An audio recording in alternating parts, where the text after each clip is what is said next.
안녕하세요. 당신과 함께하는 깊이 있는 정보 탐험 시간입니다. 요즘 온라인 공간에서 벌어지는 일들, 관심 많으실 텐데요. 소위 사적 제재나 자경단 활동 같은 이야기 한 번쯤은 들어보셨을 겁니다. 오늘 저희가 함께 들여다볼 자료는 바로 이런 현상과 맞닿아 있는 인물, 천마온에 대한 여러 주장을 담은 천마온 비리 및 유착관계 보고서의 일부입니다. 당신께서 공유해 주신 바로 그 자료죠. 네, 맞습니다. 이 보고서는 그 천마운이라는 인물의 활동, 특히 그의 과거 이력부터 시작해서요. 금전갈취나 사기 행위에 대한 구체적인 의혹들, 그리고 좀 더 파고들면 언론과 경찰 권력과의 어떤 유착 가능성까지 상당히 그 폭넓고 심각한 내용들을 제기하고 있어요. 이게 그냥 단편적인 비난이라기보다는 어떤 구조적인 문제를 지적하려는 그런 시도를 읽힙니다. 맞습니다. 그래서 저희의 오늘 목표는 명확합니다. 당신께서 제공해 주신 이 보고서 내용에만 근거해서 천마원이라는 인물을 둘러싼 여러 주장들, 그의 활동 방식, 금전 문제, 그리고 가장 논란적인 유착 의혹의 구체적인 내용과 그 배경이 뭘까? 이걸 함께 파헤쳐 보는 겁니다. 이 자료가 어떤 그림을 그리고 있는지 그 핵심을 같이 한번 짚어보시죠. 자, 그럼 보고서가 가장 먼저 지적하는 부분, 천마원의 활동 방식과 금전 관련 의혹부터 살펴볼까요?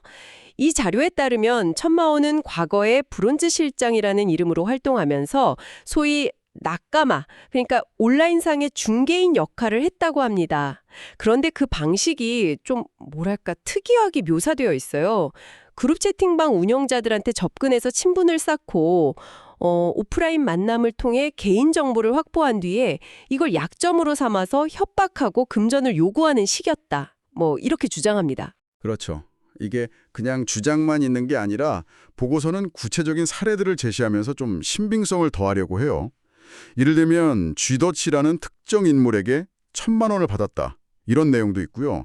또 대구의 한 유흥업소로부터는 무려 4,800만 원이라는 꽤 큰 금액을 후원금 명목으로 받아냈다. 이런 주장도 등장합니다. 이 부분에서 보고서는 겨우 용돈 좀 쥐어주니 뭐라도 된 줄 아는 모양새다. 라면서 상당히 좀 비판적인 어조를 보이기도 하고요. 이런 금전 요구 방식의 변화 과정도 이 자료에서는 흥미롭게 그려요. 과거에는 몇십만 원이나 100만 원 정도의 돈에도 좀 어려움을 겪던 사람이 어느 시점부터는 월 2,000달러라는 구체적인 금액을 요구하다가 상대방에게 차단당했다. 이런 일화도 소개하고 있습니다. 심지어는 2천만 원 상당의 게임 아이템 대리 결제를 미끼로 기프티콘만 받고 연락을 끊어버리는 전형적인 먹튀 사기 의혹까지 제기하는데요. 피해자는 텔레그램 메시지로 나 천마온이야 이 말 한마디에 그냥 깜빡 속았다고 주장한다. 이렇게 나와 있네요. 네, 여기서 더 나아가서 보고서는 천마혼이 과거에 디도스 공격 비용 50만 원이 없어서 여기저기 좀 손을 버리던 시절까지 있었다. 이렇게 언급합니다. 이렇게 과거에 좀 궁핍했던 모습하고 현재 알려진 그의 어떤 영향력 있는 듯한 활동을 이렇게 나란히 놓으면서요. 이 자료는 좀 본질적인 질문을 던지는 거죠. 과연 그가 소위 악성 사이트 운영자들을 50명씩 잡아들였다는 식의 성과가 정말 그의 뛰어난 능력 덕분이었을까? 아니면 그의 다소 과장된 행동, 보고서 표현을 빌리자면 광대 노름에 열광하고 동조했던 온라인상의 군중 심리 덕분이었을까? 하고 말입니다. 즉, 그의 영향력의 실체에 대해서 좀 의문을 제기하는 셈이죠. 협박 그리고 허위사실 유포 혐의에 해당될 수 있다. 이렇게 명확히 지적하고 있습니다. 이제 논의를 좀 더 심층적인 부분으로 옮겨가 보죠. 이 보고서의 또 다른 기둥이자 아마 가장 좀 충격적인 주장일 텐데요.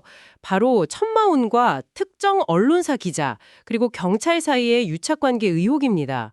이 지점은 보고서가 매우 강한 어조로 비판하고 있어요. 특히 한국경제신문 소속의 김오오 기자, 이 분이 인천경찰청 출입기자라는 점까지 명시하면서 이 관계를 법치국가라는 이름 아래 사상 최악의 유착관계이자 부정할 수 없는 불법 비리 행위라고 아주 단정적으로 규정하고 있습니다.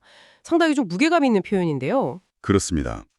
단순한 의혹 제기를 넘어서 보고서는 이 유착 관계가 어떻게 작동하는지에 대한 구체적인 시나리오, 그러니까 메커니즘까지 제시하고 있다는 점이 주목할 만합니다. 내용을 좀 요약하면 다음과 같은 단계로 이루어진다는 주장인데요. 첫째, 천마온과 김오오 기자가 특정 비리나 불법 정보를 입수한다. 둘째, 천마혼이 이 정보를 온라인 커뮤니티 같은 데서 먼저 터뜨려서 여론을 조성하고 김 기자는 이걸 받아서 기사로 공식화한다는 거죠. 셋째, 이들은 자신들과 연결된 것으로 의심되는 경찰 라인에 이 촉보를 전달한다. 마지막으로 해당 경찰은 이미 언론을 통해 공론화된 사건을 수사하고 해결하는 모습을 보여줌으로써 비교적 손쉽게 실적을 올리고 인사고과에서 이득을 본다. 이런 구조라는 겁니다. 금생관계가 형성된다는 것이 이 보고서의 핵심 주장인 셈이군요. 여기에 더해서 현재 천마혼의 개인정보를 조회하려고 시도하면 법정관리 대상이라는 메시지가 뜨면서 조회가 막힌다는 점, 그리고 배달앱이나 동사무소, 택배사 등을 통해서 그의 정보를 알아보려 할 경우 인천경찰청과 대구경찰청 명의의 공문이 해당 기관으로 발송된다는 내용까지 언급하고 있습니다. 이건 무엇을 시사하는 걸까요? 좀 이상한데요? 바로 그 부분이 정보 접근 자체를 누군가가 의도적으로 통제하려 하는 것이 아니냐, 이런 의혹을 강력하게 뒷받침하려는 대목으로 보입니다. 평범한 시민에게는 좀 의론하기 어려운 일들이죠. 무엇보다 놀라운 점은 이 보고서가 단순히 경찰 유착 의혹이라고 이렇게 뭉뚱그리지 않는다는 겁니다. 대구경찰청 소속 경위 2명과 그들의 상급자, 그리고 인천경찰청 및 계양경찰서 소속의 경정, 경위 등 매우 구체적인 직급과 소속까지 거론하면서 이들 비리 경찰들에 대해서도 앞으로 더 자세히 다룰 것이다, 이렇게 예고하고 있다는 점입니다. 이처럼 구체적인 정보가 담겨 있다는 것은 만약 후속 폭로가 이어진다면 파장이 훨씬 커질 수 있음을 암시하는 거죠. 그렇군요. 유착 의혹뿐만 아니라 보고서는 천마혼 개인의 활동과 관련해서도 여러 법적 문제들을 제기하고 있습니다. 현행법 위반 가능성이 있다는 지적인데요. 구체적으로 어떤 법률들이 언급되고 있나요? 네, 보고서는 천마혼의 활동 방식 곳곳에서 법률 위반 소지가 있다고 조목조목 지적합니다. 우선 타인 명의의 휴대폰, 즉 대포폰을 사용했다면 이건 전기통신사업법 위반에 해당될 수 있겠죠. 또한 동의 없이 타인의 개인정보, 특히 얼굴 사진 같은 것을 온라인에 무단으로 게시하는 행위, 이거는 개인정보보호법 및 정보통신망 이용 촉진 및 정보보호 등에 관한 법률, 즉 정보통신망법 위반의 소지가 매우 크다고 보고 있습니다. 온라인상에서의 비방이나 명예훼손 행위도 당연히 빼놓을 수 없겠죠? 이건 형법상 명예훼손죄에 해당될 수 있고요. 특히 사적 제재를 명분으로 특정인의 은행 계좌번호를 공개하면서 후원을 유도하거나 비난을 조장하는 행위는 그 자체로 불법일 뿐 아니라 형법상 공범 또는 교사범으로 처벌받을 수 있다는 점도 아주 날카롭게 지적하고 있습니다. 그렇습니다. 더 나아가서 특정 인물의 신상 정보나 비위 사실을 온라인에 게시해서 지속적으로 비난의 대상으로 삼는 소위 박제 행위 역시 정보통신망법 위반으로 볼 수 있다는 것이 보고서의 시각입니다. 그 외에도 전자금융거래법 위반 가능성이나 기타 형법상의 문제까지 포괄적으로 언급하고 있어서 이 자료는 천마원의 활동이 우리 법체계의 여러 부분과 충돌할 수 있다, 이걸 강력하게 시사하고 있는 겁니다. 그런데 여기서 보고서는 단순히 법률 위반 가능성만 쭉 나열하는 데 그치지 않고 한 가지 중요한 모순점을 부각합니다. 바로 천마원 자신이 과거에 불법 도박 사이트나 불법 프로그램 솔루션인 장집 등을 홍보하는 데 관여했던 전력이 있다, 이런 주장을 제기하면서인데요. 이 지점은 어떻게 해석해야 할까요? 이 자료가 지적하는 이 모순점, 그러니까 불법을 홍보했던 이력과 스스로 내세우는 정의 구현 활동 사이의 간극, 이게 시사하는 바는 무엇이라고 이 자료는 보고 있는 걸까요? 정확히 그 지점이 이 보고서가 천마훈이라는 인물의 본질에 대해 근본적인 질문을 던지는 대목입니다.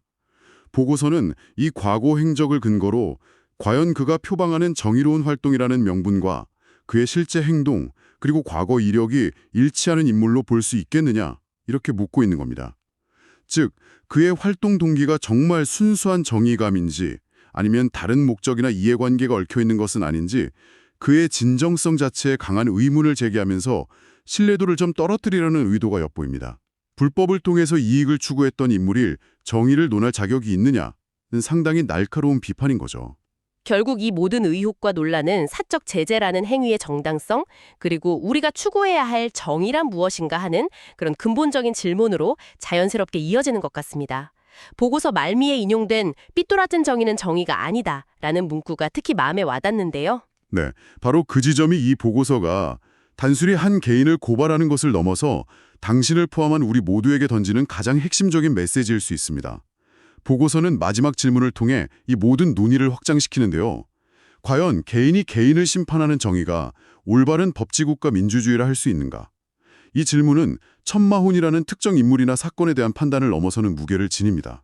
우리 사회 곳곳에서 나타나는 사적 제재 현상의 어떤 위험성, 그리고 법의 지배라는 민주주의의 근본 원칙에 대해 당신께서 다시 한번 깊이 성찰해볼 중요한 화두를 던지고 있는 것이죠. 오늘 저희는 당신께서 저희와 공유해 주신 천마혼 비리 및 유착관계 보고서의 발췌 내용을 토대로 천마혼이라는 인물을 둘러싼 여러 심각한 의혹들을 좀 깊이 있게 살펴보았습니다.